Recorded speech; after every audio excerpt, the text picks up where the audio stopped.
Kabupaten Bangka bisa, bisa, bisa. DWP Kabupaten Bangka semakin mantap. Assalamualaikum warahmatullahi wabarakatuh. Yang saya hormati Ibu Wakil Ketua Dharma Wanita Ibu Farida DKD dari pengurus sekretaris Dharma Wanita ya, dan ibu-ibu sekalian dari berbagai Dharma Wanita instansi lain ya Bu ya. Selamat datang. Ini satu kehormatan bagi saya bisa jumpa ibu-ibu semuanya di sini, dan terima kasih nih Wanita sudah mengundang saya ke sini gitu. Kebetulan Bu, saya ini adalah Ketua Umum Yayasan Korin Center.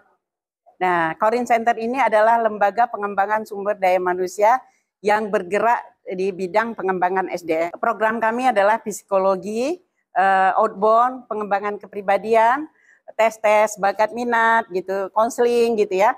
Jadi di sini gini adalah cabang yang ketujuh. Kalau pusatnya kami di Bengkulu Bu, gitu. Pusat kami di sekitar hutan lindung. Ibu kalau ada anaknya nanti mau mau konseling, silakan ke tempat kami. Jadi kalau misalnya mau tes, ikut bimbingan tes untuk CPNS, untuk masuk polisi, masuk sekolah ikatan dinas gitu. Nah, kami memang itu bidang kami. Kami sudah cukup punya reputasi di bidang itu, bisa dilihat dari web kami gitu ya, Korin Center gitu. Selamat datang di channelnya Miss Wari Korin Center guys. Jangan lupa tekan tombol like, comment, and subscribe guys. Ini kita juga ada umroh ibu-ibu ya. Jadi yang pengurus koordinator umroh kita adalah Ibu Mala. Mungkin banyak yang kenal nih Ibu Mala. Tanggal 22 Februari ini kita ada yang sudah promo Bu, dari harga 32 turun ke 26. Kalau ibu-ibu mau ikut segera ambil kesempatan. Hanya 3 kursi lagi. Ibu-ibu. Saya sendiri adalah ketua umumnya Bu. Yang secara kebetulan saya ada di sini sampai tanggal 1 Maret. Alhamdulillah banyak diundang untuk sosialisasi di sini gitu. Terima kasih. Dan saya sebagai Doktor Honoris Causa dan Master Personality Development. Itu semuanya adalah penghargaan ibu-ibu. Saya tidak pernah kuliah karena pendidikan saya hanya SMKK gitu. Tapi saya mengaplikasikan ilmu pengembangan pribadi saya dengan pendidikan jurnalistik saya. Dan saya sendiri sekarang sebagai TikToker dan YouTuber. Ini materi saya, materi pengembangan pribadi ya ibu-ibu ya. Sebenarnya banyak hal yang sudah kita lakukan dalam kehidupan kita sehari-hari. Tapi ini mungkin untuk supaya kita lebih jelas etikanya, attitude-nya, supaya kita lebih tidak ragu-ragu lagi ya ibu-ibu ya. Nggak apa-apa Pak, saya ini pakai mic TNW gitu. Jadi suaranya tetap bagus Pak, nggak apa-apa. Saya juga pakai itu kan speaker yang ini robot gitu.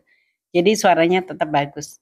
Ya nggak apa-apa, nggak masalah. Dalam kita komunikasi ya ibu-ibu ya, gitu. Kita bersifat respon. Kalau misalnya teman kita ada bicara, kita harus respon, ya. Walaupun bicaranya hanya 2 orang ataupun kita banyak orang, jadi kita harus fokus dengan orang yang sedang bicara. Kita jangan sibuk dengan gadget kita jangan sibuk ngobrol ya, kita jangan sibuk kita diam tapi kita menghayal gitu ya. Jadi kita harus fokus dengan orang yang sedang mengembangkan pembicaraan, kalimat-kalimat yang pendek yang bisa mengembangkan pembicaraan. Ada yang bisa Ibu? Nanti biar dapat door prize. Ibu mengembangkan pembicaraan, kita pakai kalimat-kalimat yang pendek. Misalnya, oh begitu, di mana, kapan, siapa, misalnya gitu. Oh udah gitu? Oh iya, sudah gitu? Udah gitu gimana? Gimana? Nah itu adalah kalimat-kalimat pendek yang bisa mengembangkan sikap menghargain. Ya Ibu, kamu sana, Ibu mau cerita gitu. Jadi sebenarnya kita bisa nyuruh anak kita pergi, tapi dengan tidak meremehkan dia, gitu kan. Mama mau bicara ya anak dewasa, nanti kalau itu kita ini lagi gitu kan. Itu jadi anak kita merasa dihargain. Ya, seseorang itu beda. Ya, mungkin kita bangga karena anak kita prestasinya juara umum. Nah, ada teman kita yang prestasi anaknya baru juara 10 aja, dia sudah bangga, bukan main misalnya kan. Nah, tapi kita hargain kebanggaan dia. Gitu. Oh iya, syukur ya gitu. Senang sekali saya dengarnya, mudah-mudahan lebih berprestasi lagi gitu. Pokoknya kita hargain. Nah, walaupun nanti kita cerita, ya kita usahakan kesempatan bahwa kita juga bercerita bahwa anak kita punya prestasi juara umum gitu. Tapi banggakan dia, menghargai dia. Itu memang harus bisa menghargai orang. Orang bilang, saya nggak suka dipuji, itu bohong. Sebenarnya fitrahnya manusia, kita tuh senang dipuji. Ya, kita senang dihargain, fitrahnya kita gitu ya. Nah, cuma jangan terlalu menuntut berlebihan untuk dipuji gitu, untuk dihargain. Nah, itulah cara kita menghargai orang lain gitu ya. Kesempatan lawan bicara, ibu-ibu. Ya, ini perlu ya ibu-ibu ya, kita memberi kesempatan lawan bicara. Jadi kita walaupun kita berbicara masalah kita, tapi kita juga harus memberi kesempatan orang lain untuk berbicara, gitu ya. Dan jangan menjadi orang yang menguasai pembicaraan. Karena menjadi orang yang menguasai pembicaraan itu tidak menyenangkan. Menjadi pendengar yang baik. Ya, pendengar yang baik itu ya kita, kalau kita tidak menguasai pembicaraan, kita menjadi pendengar yang baik dengan kita menguasai cara menanggapi itu, ibu-ibu. Ya, ibu-ibu ya. Menyumbang pendapat kita boleh, tapi kita jangan mendikte. Banyak ya ibu ya, kan jangan gini. Nah, itu berarti kita sudah mendikte. Ya, pribadi yang suka mendikte orang lain itu tidak baik gitu. Ya ibu-ibu ya, sikap toleransi. Ibu-ibu, memang kita perlu bersikap toleransi dengan orang lain. Kita posisikan diri kita di diri orang lain itu. Andaikan kita di posisi dia gitu ya.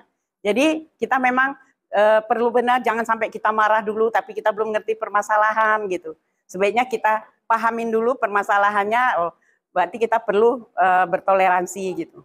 Dan juga toleransinya jangan kebablasan, harus ada ambang toleransi.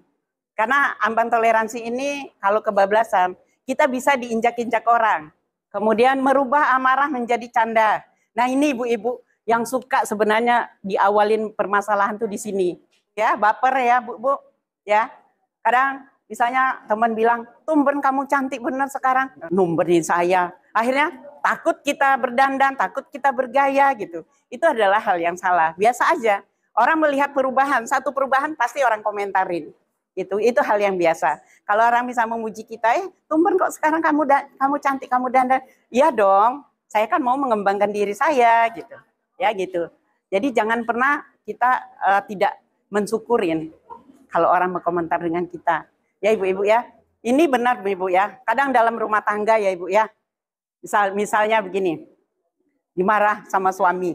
Mana tahu ya suaminya kebablasan bilang, misalnya anjing kamu misalnya kan. Ya kalau kita nggak terbiasa dengan ini kan pasti bisa ribut, ya pasti bisa ibu bisa cerai, ya. Tapi kalau kita rubah ini menjadi amarah menjadi canda, ini kita bisa bilang aja gitu. Ya Allah Pak, makasih ya Pak ya. Ada ya orang yang bodoh banget, masa insinyur aja mau kawin sama anjing gitu. Kan kita kembaliin ke sama dia, gitu kan. Berarti dia yang bodoh, kenapa mau kawin sama anjing gitu. Tapi akhirnya kita nggak jadi ribut. Kita nggak jadi ribut, hati kita lapang, dia juga jadi menahan ketawa gitu. Kadang-kadang itu yang kita bahas marah aja, tambah marah. Kita ketemu orang lagi cerita, saya marah benar ini, tambah jadi marah lagi kita. Tapi kalau kita merubah amarah jadi canda, itu mudah-mudahan kita lebih ini ya, lebih flong gitu kan. Ada teman kita bilang misalnya, di situ tuh kamu bilang kamu gini. Oh iya, bilang ya sama dia. Kalau nggak suka, mari kita bersukaria gitu. Jadi kita santai aja, kita slow aja Bu. Tidak menanggapin dengan emosi. Jadi kita jadinya tidak jadi emosi dan malah jadi canda gitu. Dan orang-orang yang biasanya yang suka bully-bully kita, dia akhirnya males membuli kita. Karena kita selalu ada jawaban untuk mencandain. Dan kita tidak mudah terpancing emosi. Rekomendasikan. Ya. Nah, ini ibu-ibu merekomendasikan ini, tidak semua orang bisa. Orang yang dengki, sirik, busuk hati, dia nggak akan bisa merekomendasikan orang lain. Ya ibu-ibu ya. Ya Pak ya? Ya kan Bu ya. Jadi sebenarnya banyak sekali manfaat kalau kita bisa merekomendasikan orang lain. Karena saya merasa dengan diri saya, dimanapun saya berada, saya bisa diterima dengan baik. Karena banyak orang-orang yang saya rekomendasikan, gitu. Yang lembaga kami rekomendasikan, gitu. Jadi kita kemana aja kita jadi nyaman, lebih cepat urusannya, ya. Dan juga orang lain, ya, mendengar kita, suka merekomendasikan orang lain, kita tuh jadi berharga, punya nilai sendiri. Menghargai kecerdasan. Ibu-ibu suka nggak kalau misalnya punya teman? Dia suka ngelihat ide kita. ngintip-ngintip ide kita. Udah gitu dia ngaku ide dia. Senang nggak ibu punya teman kayak gitu? Nggak ya? Nah itu, karena dia tidak bisa menghargai kecerdasan orang lain gitu. Ya, dia lihat itu, dia lihat proposal kita, dia tiru dia ini. Nah, dan tuh dia bilang ide dia, itu banyak ya. Udah gitu, kita misalnya dia pinter masak kue. Padahal dia pinter ini dari ibu ini, belajar sama ibu ini misalnya Ibu Ani misalnya gitu. Pas dia, orang muji dia, enak benar kuenya. Nah, kalau dia bisa menghargai orang lain, iya saya belajar dari Bu Ani gitu. Itu ya ibu-ibu ya. Jadi bisa menghargai kecerdasan orang lain. Jadi tidak mengaku-ngaku kecerdasan kita sendiri gitu. Ya, ibu-ibu ya. Terima kasih sudah menonton video saya ini.